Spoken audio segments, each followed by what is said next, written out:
স্বাগতম সবাইকে আমাদের আজকের ভুতুরে যাত্রায়।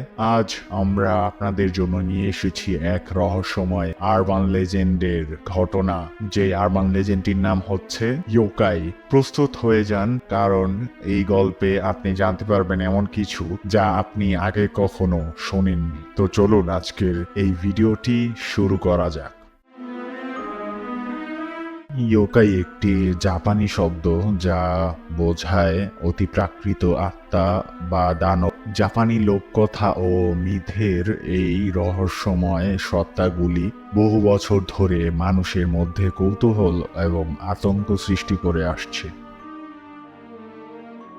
ইয়োকাইয়ের মধ্যে কয়েকটি খুবই জনপ্রিয় কিটসুনে, একটি শিয়াল রূপী আত্মা যেটি রূপান্তরের ক্ষমতা রাখে, তানোকি একটি রাকুন কুকুর যেটি বিভিন্ন ছলনায় লিপ্ত হয়, এবং নোরারিহিয়ন এক প্রবীণ আত্মা যেটি রাতের বেলায় মানুষের বাড়িতে প্রবেশ করে এবং নিজেকে অতিথি হিসেবে পরিচয় দেয়।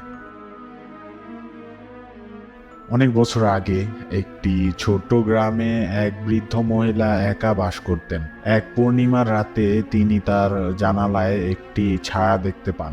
এক বৃদ্ধ লোক যার মাথায় দীর্ঘ চুল আর হাতে একটি লাঠি। তিনি ভদ্রলোককে বাড়িতে আমন্ত্রণ জানান, কিন্তু সে রাতটি ছিল এক ভয়ঙ্কর রাত। বৃদ্ধ লোকটি আসলে নুরারিহিয়ন ছিল এবং সে বৃদ্ধ মহিলার বাড়িতে থেকে তার সমস্ত খাবার খেয়ে ফেলে।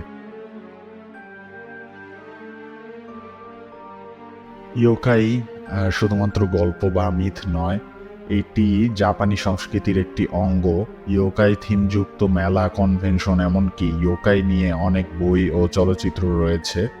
ইয়োকাই বিশ্বাস জাপানি সমাজে গভীরভাবে প্রথিত এবং এটি জাপানি ঐতিহ্যের একটি গুরুত্বপূর্ণ অংশ।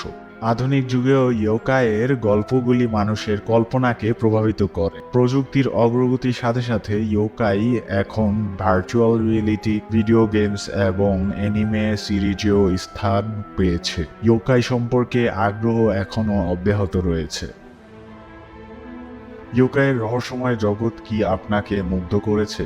আরও এমন গল্প শুনতে আমাদের চ্যানেলটি সাবস্ক্রাইব করুন এবং নোটিফিকেশন বেলটি অন করে রাখুন। আমাদের সাথে থাকুন ভুতুরে আর মজার সব গল্পের জন্য। নেক্সট ভিডিওতে আপনাদের সাথে আমি আরো কিছু ভুতুরে ঘটনা নিয়ে উপস্থিত হব। তো আজকের মতো